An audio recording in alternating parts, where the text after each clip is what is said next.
क्या भारत में होती है धर्म के नाम पे प्रताड़ना? क्या धार्मिक अल्पसंख्यक होते हैं शिकार? भारत में धार्मिक भेदभाव होने की रिपोर्ट आई है सामने। क्या है हकीकत? आज इसकी जांच पड़ताल होगी।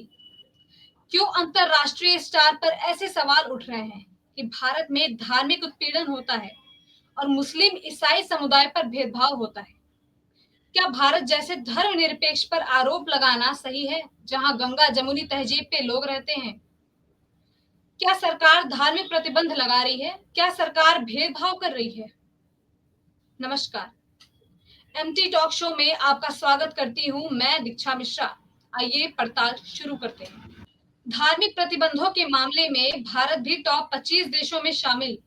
आंकड़ों में ऐसा दावा क्यों? धर्म से जुड़ी हिंसा को मापने वाले एक सर्वे में दावा किया गया है कि भारत में धर्म के नाम पर लोगों को परेशान करना, मारपीट, आतंकवाद जैसी घटनाएं बहुत ज्यादा हो गई हैं। चिंता की बात है कि भारत भी उन देशों में शामिल है जहां धार्मिक प्रतिबंध सबसे ज्यादा है। धर्म से जुड़ी हिंसा को मापने वाली एक रिसर्च रिपोर्ट ने भारत की धर्मनिरपेक्षता पर सवालिया निशान लगा दिया है। प्यू रिसर्च सेंटर की ओर से पब्लिश इस रिपोर्ट के अनुसार धर्म से जुड़ी हिंसा के मामले में भारत 198 देशों में सबसे ऊपर है। इस रिपोर्ट ने भारत में धार्मिक स्वतंत्रता पर सवाल खड़े कर दिए हैं। इस रिपोर्ट के अनुसार भारत सरकार धर्म से जुड़े मामलों में काफी दखलंदाजी करती है। यह रिपोर्ट सोशल हॉस्टिलिटीज इंडेक्स यानी एसएचआई के आधार पर तैयार की गई है, जो धार्मिक उत्पीड़न, मॉब लिंचिंग, आतंकवाद और धार्मिक रूपांतरण को लेकर झगड़े या धार्मिक चिन्हों को लेकर विवादों को मापता है। इस इंडेक्स में भारत को 10 में से 9.3 नंबर मिले। रिसर्च में गवर्नमेंट रेस्ट्रिक्शन इंडेक्स यानी जीआरआई के आधार पर भी आकलन किया गया है। जीआरआई यह मापता है कि सरकार लोगों के धर्म पर कितनी पाबंदियां लगाती है। यह उन घटनाओं को भी देखता है जहां सरकारें धर्म का बहाना बनाकर लोगों को परेशान करती हैं, डराती हैं या कुछ धर्मों को ज्यादा फायदा देना। भारत को जीआरआई में से 10 में से 6.4 नंबर मिले। प्यू रिसर्च के इस दावे को समझने के लिए एमटी टॉक शो ने पक्ष विपक्ष, वरिष्ठ पत्रकार, सामाजिक कार्यकर्ता से बात की, जिसमें मैं आगे बताऊंगी आपको आगे की सच्चाई।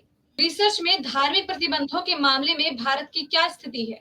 प्यू रिसर्च सेंटर के अनुसार 2018 से 2022 तक दुनिया के ज्यादातर देशों यानी 62% देशों में सरकार ने धर्म पर कम पाबंदियां लगाई और समाज में धार्मिक संभाव ज्यादा रहा। दक्षिण कोरिया, कनाडा और अमेरिका जैसे देश इसके उदाहरण हैं। लेकिन 12% यानी 25 देशों में सरकारों ने धर्म पर काफी पाबंदियां लगाई और समाज में भी धार्मिक विरोध ज्यादा रहा। चिंता की बात यह है कि भारत भी इन देशों में शामिल है। इसके अलावा इस लिस्ट में नाइजीरिया, सीरिया, पाकिस्तान, इराक, मिस्र, अफगानिस्तान, इजराइल, लीबिया, फिलिस्तीन, Ukraine, Bangladesh, France, Jordan, Iran, Sri Lanka, Somalia, Tunisia, Indonesia, Yemen, Laos, Nepal, Algeria, Maldives और अर्मेनिया जैसे देश भी शामिल हैं। वहीं कुछ देश 16% ऐसे भी हैं जहां सरकारों ने धर्म पर काफी पाबंदियां लगाई, लेकिन समाज में धार्मिक सद्भाव बना रहा। चीन और क्यूबा जैसे देश इसके एक अच्छे उदाहरण हैं। कुछ देश 10% में सरकार ने धर्म पर कम पाबंदियां लगाई, लेकिन समाज में धार्मिक विरोध ज्यादा रहा। ब्राजील और फिलीपींस जैसे देश इस कैटेगरी में आते हैं। क्या भारत भी हिंसा के रास्ते पर? इस रिपोर्ट में 2 दर्जन देशों में धार्मिक स्वतंत्रता की खतरनाक तस्वीर पेश की है। इन देशों में सरकारें धर्म पर सख्त पाबंदियां लगाती हैं और समाज में भी धार्मिक नफरत और हिंसा का बोलबाला है। अफगानिस्तान, बांग्लादेश, मिस्र, Iraq, Israel, Nigeria, Pakistan, Sri Lanka, Thailand, Syria और यमन जैसे देशों में पिछले कुछ सालों में धर्म के नाम पर युद्ध, आतंकवाद और खूनी संघर्ष देखे गए हैं। यह रिपोर्ट बताती है कि भारत और पाकिस्तान में साल 2007 से जब से यह अध्ययन शुरू हुआ, हर साल धार्मिक हिंसा और सरकारी पाबंदियां ज्यादा या बहुत ज्यादा रही हैं। बांग्लादेश में भी ज्यादातर सालों में यही स्थिति रही है। भारत के लिए यह रिपोर्ट चिंताजनक है, क्योंकि वह भी उन देशों में शामिल है जहां धार्मिक हिंसा और सरकारी पाबंदियां दोनों ही बहुत ज्यादा हैं। क्या सच में भारत में धार्मिक प्रतिबंध है? इस सवाल का जवाब जानने के लिए एमटी टॉक शो ने पक्ष विपक्ष, वरिष्ठ पत्रकार और सामाजिक कार्यकर्ता से बात की। सभी का यही कहना है कि भारत के कानून में किसी धर्म पर कोई पाबंदी नहीं है। हमने पहला सवाल किया कि क्या सरकार भेदभाव करती है? देखिए, ये जो रिपोर्ट है, कहाँ की रिपोर्ट है इस बारे में मुझे जानकारी नहीं, लेकिन मुझे लगता है कि ये बिल्कुल तथ्यपरक है, मिथ्या है, झूठ है पूरी तरीके से, और झूठ का पुलिंदा है। सरकारी आधार पर भारत में कोई भेदभाव नहीं होता है। भारत सेक्युलर कंट्री है, धर्मनिरपेक्ष राज्य है, और यहाँ पर सरकार सबके लिए काम करती है। अगर मुझे लगता है कि शायद ये मुसलमानों के संदर्भ में बात कही जा रही होगी। अगर आप उत्तर प्रदेश समेत पूरे भारत की बात देखिए तो वहाँ मदरसों का आधुनिकरण हुआ है। जो मुस्लिम समुदाय के लोग हैं उनको शिक्षा दी जा रही है, वो उनको भी आवास दिया जा रहा है, रसोई गैस दी जा रही है, मेडिकल की सुविधा है। यानी जो बेनिफिशियरी स्कीम्स हैं जो देश के बहुसंख्यक लोगों के लिए है, वहाँ वो सारी की सारी योजनाएं जो है यहाँ के अल्पसंख्यक समुदाय के लोगों के लिए भी हैं। लोग इसका फायदा उठा रहे हैं। वोट देना ना देना वो एक अलग चीज हो सकती है, विचारधारा मेल खाना एक अलग चीज हो सकती है, किसी पार्टी का समर्थन करना या ना करना एक अलग चीज हो सकती है, लेकिन सरकार भेदभाव करती है, धार्मिक आधार पर भेदभाव करती है, ये दावा पूरी तरह से गलत है, मिथ्या है और झूठ का पुलिंदा है। देखिए, उस रिपोर्ट को मैंने पढ़ा है और उस रिपोर्ट में जो बातें लिखी गई हैं वो बहुत गलत है, और मैं उस रिपोर्ट की घोर निंदा करता हूँ। भारत सरकार की तरफ से या राज्य सरकार की तरफ से या राज्य में या देश में कहीं भी किसी भी तरह का कोई भेदभाव अल्पसंख्यकों पे या किसी भी और धर्म के लोगों पर नहीं होता है।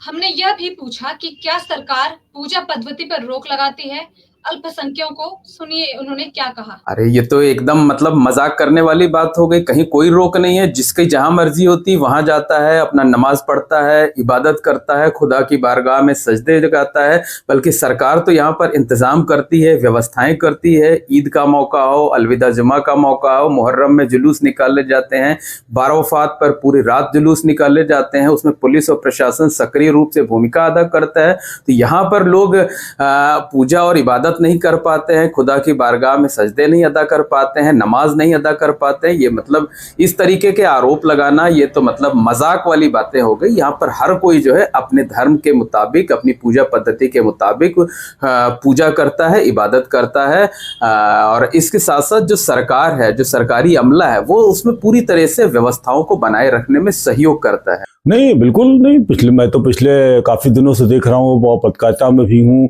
और हर चीज पे कड़ी नजर भी है मेरी, लेकिन ऐसा कोई कहीं भी नहीं हुआ। आप देखिए, यहाँ तक कि जो मुस्लिम त्यौहार होते हैं और जो मुसलमानों के अपने कार्यक्रम होते हैं, चाहे वो मुहर्रम हो या बारवफात हो या और भी, उसमें पुलिस सुरक्षा दी जाती है। और जो परंपरागत तरीके से जुलूस निकलते हैं, उन जुलूसों में पूरी तरह से उनको प्रोटेक्शन दिया जाता है सरकार की तरफ से। ऐसा कोई, ना तो सरकार ने कोई कानून इस तरह का बनाया कि जिससे उस पर किसी तरह का प्रतिबंध लगता हो, और खुलेआम लोग जो है अपने हर धार्मिक त्योहारों को बहुत अच्छे से मनाते हैं, बहुत खुशी होकर मनाते हैं, और उन त्योहारों में जो है वो बहुसंख्यक भाइयों का भी सहयोग रहता है। सवाल उठता है कि आखिर भारत को धार्मिक प्रतिबंध वाले देशों की लिस्ट में क्यों शामिल किया गया। अब ये किस तरीके की रिपोर्ट है, कहां से जारी हुई, इस बारे में मुझे ज्यादा आइडिया नहीं है, लेकिन मुझे लगता है कि भारत चूंकि बहुत तेजी से विकसित हो रहा राष्ट्र है, आज वो हमारा देश जो है वो अमेरिका जैसे जो सुपर पावर कहा जाता है उसको कई मामलों में मात दे चुका है। हम उसकी बराबरी पर खड़े हुए हैं। तो भारत के बारे में एक पूरी दुनिया में एक गलत छवि उभर कर सामने आए, एक गलत अवधारणा पूरी दुनिया में सामने आए। मुझे लगता है कि इसलिए जानबूझ करके इस तरीके की मिथ्या रिपोर्टें सामने आती रहती है। इस पर कतई ध्यान देने की जरूरत नहीं होती है। देखिए, ये एक अंतर्राष्ट्रीय साजिश हो सकती है।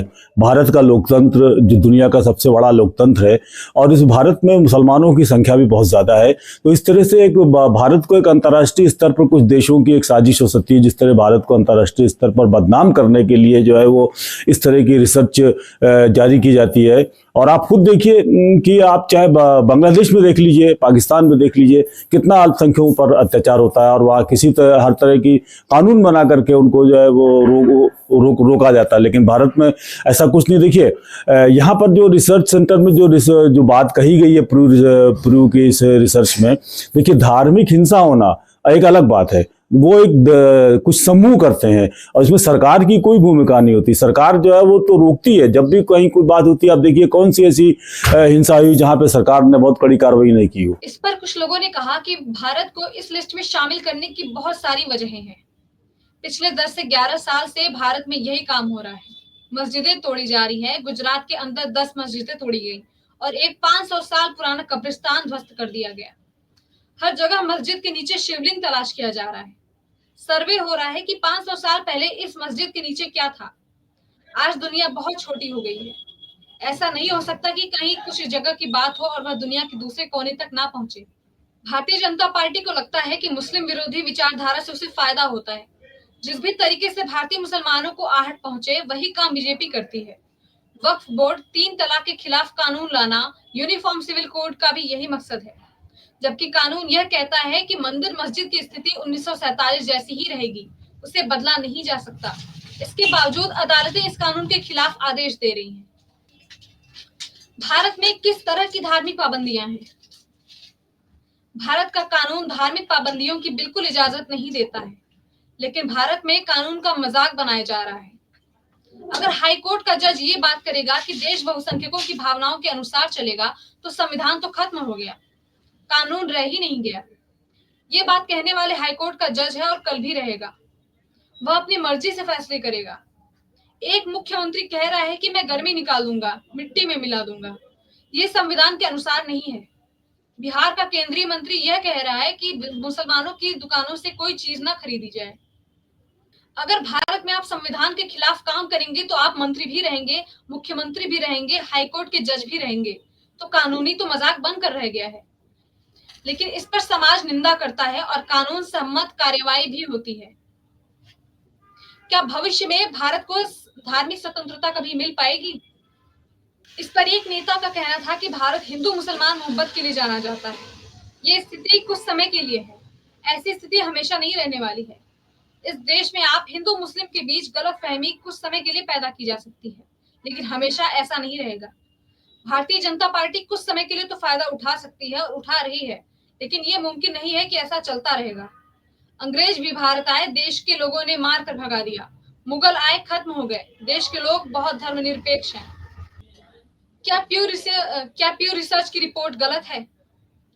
ऐसी रिसर्च करने वाली एजेंसियों को हैदराबाद, दिल्ली, मुंबई का भिंडी बाजार, यूपी का मुरादाबाद, अमरोहा, हरियाणा का मेवात में जाना चाहिए। वहां के मुसलमानों को देखना चाहिए। जुमे के दिन मस्जिदों में यहाँ की भीड़ देखने लायक है। ये हिंदुस्तान ही एकमात्र देश है जहां से हज यात्रा पर सबसे ज्यादा करीब 1.5 लाख मुसलमान हर साल जाते हैं। एयरपोर्ट से लेकर हज कमेटी तक काम करने वाले सभी लोग हिंदू होते हैं। मोहब्बत के साथ सभी हिंदू हज यात्रियों की सेवा करते हैं। हिंदुस्तान गंगा जमुना तहजीब का पूरी दुनिया में नेतृत्व करता है। कुछ लोगों की प्यू रिसर्च या तमाम रिसर्च एजेंसियां सरकार के पास दर्ज रिकॉर्ड के आधार ही अपनी रिपोर्ट तैयार करती हैं। भारत में सरकार हर तरह क्राइम दर्ज करती है।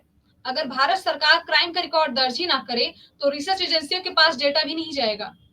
कहीं मॉब लिंचिंग हो गई, गोमांस ले जाते हुए किसी को पकड़ लिया, या वक्फ बोर्ड ने किसी की जमीन पर दावा कर दिया तो झगड़ा हो गया, या किसी रथ यात्रा जुलूस में दूसरे धार्मिक के लोगों ने पथराव कर दिया तो विवाद हो गया, या किसी दूसरे धर्म के नारे लगा दिए तो रिपोर्ट दर्ज हो गई। दूसरे देशों में सरकारें ये सब रिकॉर्ड ही नहीं करती हैं। वहां कानून में ही दूसरे लोगों के धर्म को जुलूस निकालने की इजाजत ही नहीं है। अगर भारत हिंदू राष्ट्र होता है तो कानून में दूसरे धर्म के लोगों को जुलूस निकालने का अधिकार ही नहीं होता, तो ना कोई जुलूस निकलता, ना कभी कोई विवाद होता और ना ही कोई रिपोर्ट दर्ज होती। आज यूपी में हर तरह के क्राइम का डेटा लिया जाता है, तो सबसे ज्यादा क्राइम वाला राज्य हो गया यूपी। अगर क्राइम रिकॉर्ड करना बंद कर दिया जाए तो सबसे कम क्राइम वाला राज्य बन जाएगा। भारत ऐसा देश है जहां रविवार को सभी स्कूल और कॉलेज और निजी सरकारी दफ्तर बंद रहते हैं, मगर कुछ खास धर्म के लोग शुक्रवार को बंद रखते हैं। उत्तराखंड में हाल ही में देखा गया कि कुछ स्कूलों ने मुस्लिम समाज के लोग शुक्रवार को अपने बच्चे भेजते ही नहीं है। जब पेरेंट्स ने पूछा कि ऐसा क्यों करते हैं तो बताया कि शुक्रवार को नमाज पढ़ने जाना होता है। फिर उन स्कूलों में तय किया गया कि शुक्रवार को हाफ डे के बाद छुट्टी कर दी जाएगी। इतनी आजादी सिर्फ भारत में ही है। यहाँ सभी की मनमर्जी चलती है। यहाँ लोग अपने अधिकार के लिए लड़ते हैं, इसलिए झगड़ा होता है। चीन में उइगर मुस्लिमों के साथ अत्याचार होता है, ये पूरी दुनिया जानती है। चीन के लोगों को तो फेसबुक, ट्विटर, इंस्टाग्राम, व्हाट्सएप जैसे सोशल मीडिया प्लेटफॉर्म चलाने तक की आजादी नहीं है। वहां उनके अपने ऐप हैं। चीनी सरकारी कोई डेटा किसी देश के साथ शेयर ही नहीं करती है। भारत में तो लोग हजारों साल पुरानी कुंभ की जमीन पर तक अपना दावा करते हैं। धार्मिक प्रतिबंधों के मामले में भी भारत टॉप 25 देशों में शामिल। आंकड़ों में ऐसा दावा क्यों? वहीं मानवाधिकार सामाजिक कार्यकर्ताओं ने प्यू रिसर्च की रिपोर्ट को गलत बताया। उन्हें लग रहा है कि इन्होंने गलत सर्वे कर दिया, क्योंकि भारत देश में किसी पर भी कोई पाबंदी नहीं है। शायद भारत ही एकता, अखंडता और आपस में लोगों के बीच इतना प्रेम देखकर उनकी कुछ मंशा रही हो। भारत में ताजिया भी निकलता है और रथ यात्रा भी निकलती है। सभी धर्मों के लोग इसमें शामिल होते हैं। भारत के लोग मिलजुल कर रहते हैं। कभी साजिशाना लोग कुछ हरकत कर देते हैं, वह बात अलग है। यहाँ सुबह सुबह मंदिर में घंटे बजते हैं और मस्जिद में अजान भी होती है। कभी कभी इस तरह की सर्वे रिपोर्ट जारी करने के लिए पीछे कुछ एजेंडा होता है, यह दिखाने के लिए कि देखो अल्पसंख्यक कितना परेशान और दुखी है। ये सोचने वाली बात है कि प्यू रिपोर्ट में 2007 का बताया जा रहा है। भारत उन देशों में शामिल है जहां धार्मिक पाबंदियां सबसे ज्यादा हैं। 2014 से पहले तक तो देश की सरकारें सिर्फ एक खास धर्म के बारे में ही बात करती थी। तब कैसे भारत में धार्मिक पाबंदी लग सकती है? ऐसे में प्यू रिसर्च पर काफी सवाल उठते हैं। तो आपने देखा, इस तरह के सर्वे और रिपोर्ट भारत के खिलाफ एक साजिश के तहत उठाए जाते हैं, जबकि भारत में सबको धार्मिक स्वतंत्रता है और सरकार भेदभाव न करके उनकी रक्षा करती है।